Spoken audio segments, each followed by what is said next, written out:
While I could have not chosen better timing to pluck this show out of my backlog, considering we may have gotten the most hated adult cartoon of our generation. Also, there is a whole debacle about AI, artificial intelligence, and how it could replace Patreon begging smut artists and Destroy us all! Destroy us all! Destroy us all! So today's video is about a little show called Pantheon. You don't understand about who these people are or what they're capable of. I and the others like me cannot be trusted with this power. There's going to be war, and you have to choose what side you're on. We were human. We are gods now.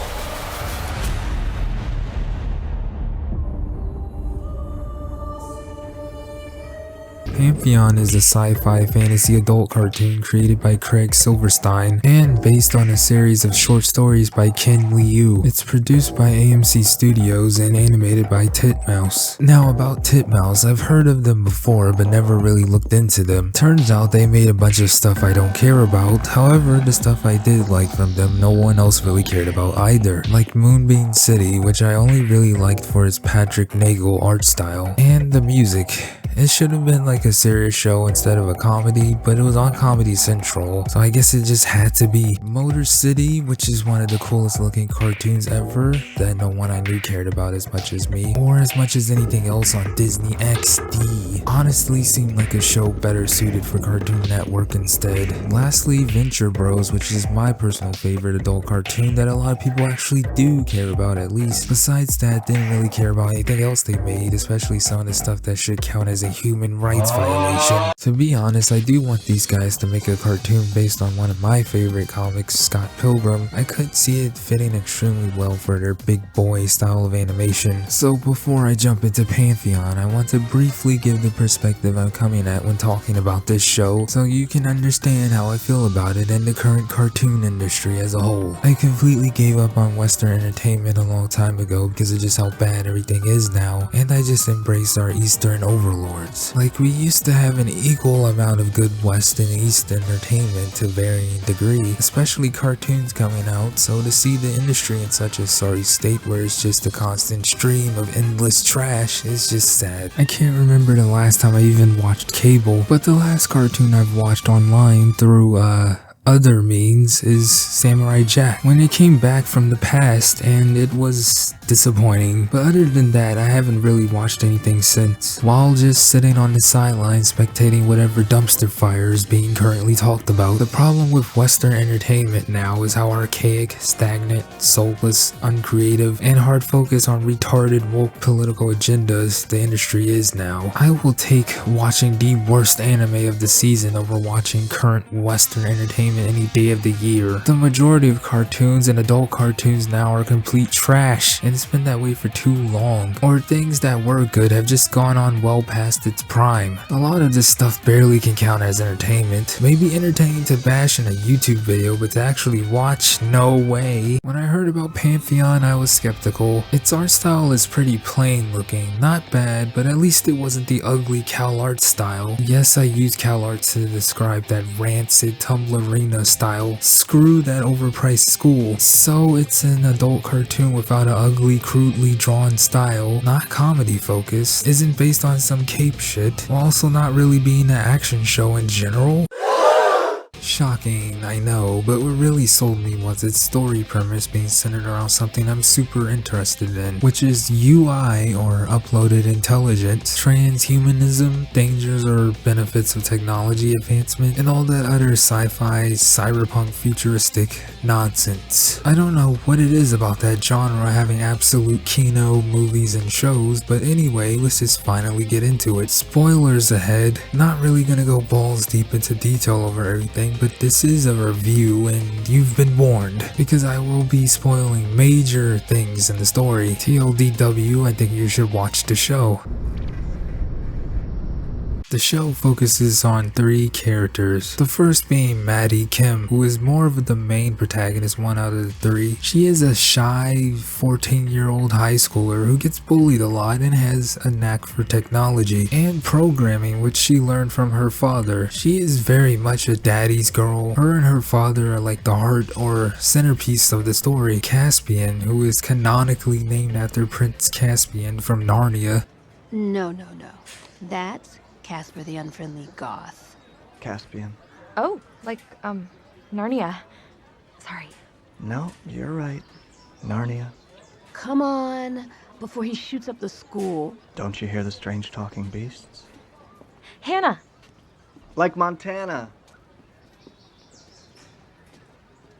He is a 17-year-old computer genius who likes skateboarding and comics, also acts more reserved and kind of emo or gothish, plus he looks sort of like that e-boy Wojak. And lastly, Chanda, a brilliant, humble engineer from India who works for a company called Alliance Telecom. He has a deep interest in uploaded intelligence and how it can be a utopia for humanity, a much better profession than being an Indian scam caller for sure. Okay. Do not read it! Of course, there is also plenty of supporting characters who play a really integral role in the story, like David Kim, Maddie's father, the level-headed programming wizard who worked for a company called Logarithms. When he died of an illness, he agreed to becoming an uploaded intelligence by them, even though his wife Ellen Kim, who was very overprotective, more down-to-earth, and the least tech-savvy one of the family, was extremely against it. We get 2 characters who become more prominent in the story, that being Lori Lowell, a very financially business and tech smart girl who has a tendency to be abrasive. She died in a car crash and became the first UI after her husband, the second character, Cody, a laid back, kind of over emotional artist, agreed to it, seeing as it being the only option to save her. There are others as well, but those are really the key players, so I'm gonna move on to story. To put it simply, the story is about family.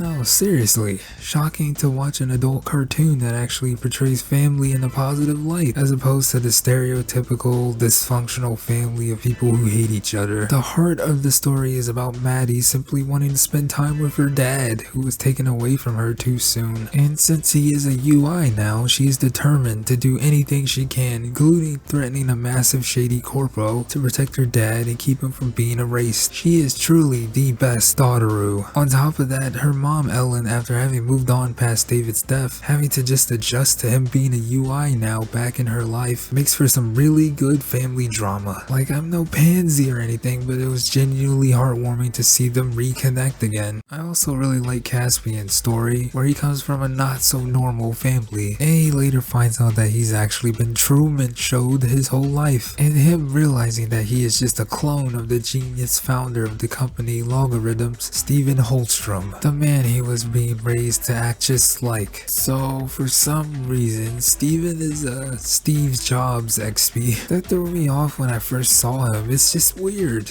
Wish he had a made up tech genius design instead, but anyway. Lori and Cody come in a little bit later, but their story and relationship basically mirrors David and Ellen, except Cody was more accepting of Lori being a UI, but similar to Ellen and David, her being back brings back his previous regrets and gripes with their relationship when she was alive, and later on he's conflicted about having to let her go yet again after being over her death. Pretty good stuff. I like how it shows the bittersweet nature of being in a relationship with a UI. It has that perfect balance of wholesome and underlying horror when you consider how UIs are made. Chanda is the more tragic one of the bunch. He gets forcibly turned into a UI by his boss in a pretty graphic scene that I don't think Mama Susan would allow me to show you. Pretty much the only really graphic scene in the show, actually, with a purpose too. I usually like gore, but something about bones snapping or being cut slowly slowly just makes me wince. After Chanda experienced a scuffed UI procedure, throughout the story you see him losing his mind, with the only good left in him, if you could even consider it that, is him clinging to the idea of turning his UI utopia dream into a reality, even if it means threatening or killing people, which has him end up being the main antagonist by the end. Chanda is a sympathetic villain done right in my opinion. I personally think he was justified in killing the fat bastard that did this to him. Maybe not his family, but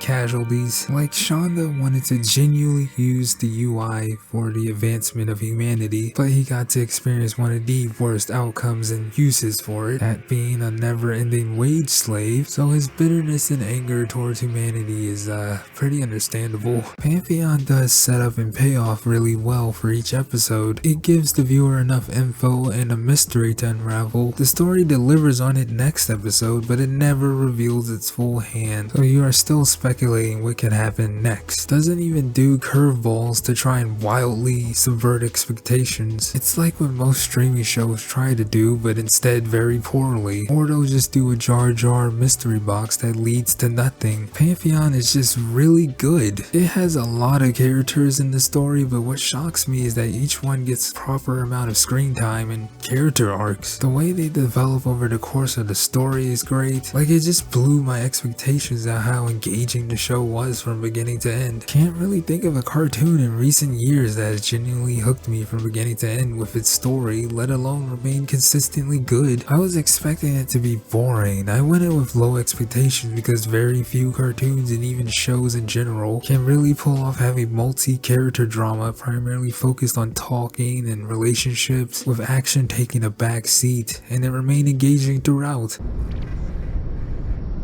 I think it might have been because of the character designs looking like normal people, but again, it's not bad. Actually really makes a lot of sense when you watch the show because Pantheon is based on Present day.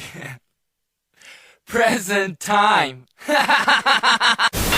Pretty odd watching a show like this that is so heavily based on the current 2023 times we live in. What I mean by that is the lingo the characters use, technology like VR and those VR gloves and vests, boomers using emojis, just outright mentioning real celebrities, movies or musicians, internet conspiracy theories with the use of actual sites like the Schizo board from 4chan, or God forbid Plebit. Hell man, they even just outright mentioned the COVID lockdown and how they have to buy things in bulk. During the COVID pandemic, basic household goods practically became a new currency.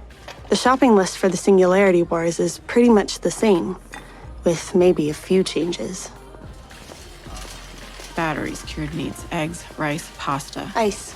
Ice? So we can keep Dad's servers cool if the AC goes out. It's not really a cringe, quirky, trying to be hip type of thing, just a natural part of the world building. I find it jarring because I haven't watched a serious adult cartoon with this type of approach to its world. To bring it back to art, the animation is pretty good. Even the few action scenes are animated really well, and I like the neat references usually to anime that they throw in there. Character designs are alright. I mean, you got Lori over here looking like wannabe Makoto Kusanagi, so since she is a UI and a server, I guess you could call her a ghost in the shell?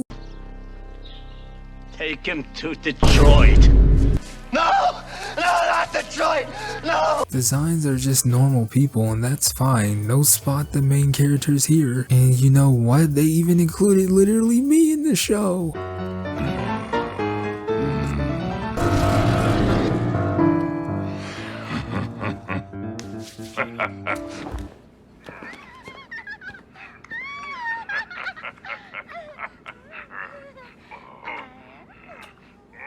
I've seen people refer to this as an anime, and I hate that any non-comedic cartoon that doesn't have a crude garbo cal art style and has actual effort put into its animation is instantly just considered an anime. I get plenty of stuff is outsourced to the Korean sweatshops or even Japan itself, but it's still annoying. It takes some inspiration from certain anime, but it isn't done in a turbo cringe way like Steven Universe or High Guardian Spice, so I'm all down for that. As for music and dialogue, while there is a lot of of licensed music in the show that isn't my taste. I do like that techno synth background music they use every now and then. Would have preferred if the entire soundtrack was like that, or something like the opening theme, and man, I will never get used to these streaming openers. It's just so cucked compared to old cartoon openings or especially anime ones. Dialogue for the most part is natural, though my problem is that you can tell the voice actors are speaking through a mic sometimes. I've noticed it more so with the first episode compared to the others, where I didn't really notice or pay attention to it. Didn't bother me that much, still worth mentioning, including the fact that there is some dialogue that is like, "Hello there, my beautiful wife who I love very much and have been with for over 10 years now.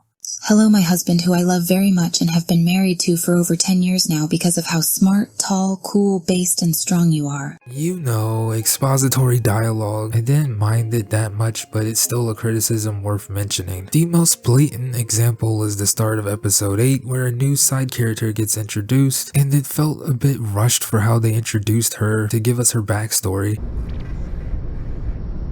Lastly, I would have to address this if I was to ever recommend it to someone. Is it woke? Well, I'm happy to say no. It has a diverse cast, yet they act like actual characters. Can you believe that? And their race plays no real importance. None of the males are annoyingly emasculated for the sake of feminism. It portrays a family in a positive light. Maddie is a female protagonist, but she's adorable. Sadly, we couldn't protect her smile, but she isn't a "see you next Tuesday" or a Mary Sue. In fact, her father and other characters do most of the heavy lifting for the tech related stuff. The only political thing, I guess, is basic background fictional geopolitics that makes sense in the story, as in the dangerous widespread use of uploaded intelligence by various countries with bad intention individuals using it would indeed cause some form of global conflict that may result in a world war. The show takes more of a neutral stance when dealing with the UI technology, showing both the positives and negatives of it, and dare I say, it made me think about the type of applications that could have for us in the real world. It really is kind of surreal though to watch an adult cartoon literally based on current year. There's no tiring woke politics involved. Thank God it's just a regular show with a story to tell and characters to develop. My overall thoughts on Pantheon is that it's the best new adult cartoon I've seen in years. Not perfect, it has its flaws, but the positives outweigh the negatives for me. I like sci-fi fantasy, the art, writing, the way it portrays upload intelligence because I'm just really into that stuff. I would totally upload my soul into the cloud to become as gods. I really like the characters, with my personal favorite probably being Caspian, because he's relatable to me and my paranoia of thinking that I'm in a simulation. Maddie as well, mainly because I just feel bad for the fact that she just wants to spend time with her dad, but everything escalates to a world war and she just loses him yet again. Maybe I'm overhyping or overrating it, I don't really care. I'm like a dehydrated, starving man in the desert being given a full course meal, which is why I rate Pantheon of finally some good fucking food out of 10. So normally I would end the video here, but the truth about why I decided to double down on making this now, well, unfortunately, as of I'm uploading this, season 2 was recently canned despite a 2-season order and production being almost finished. Not only that, but it was removed from AMC streaming service apparently. I have no clue if AMC Walking Dead money is drying up, but there's a slight bit of hope that they may find another network to showcase season 2. Don't know for sure, but this is another reason I hate Western entertainment, and you already know what I'm about to bring up if you've seen the thumbnail. Somehow the terrible Velma show that everyone, even those on the political autism spectrum, hate, is of course getting a season 2. Yep,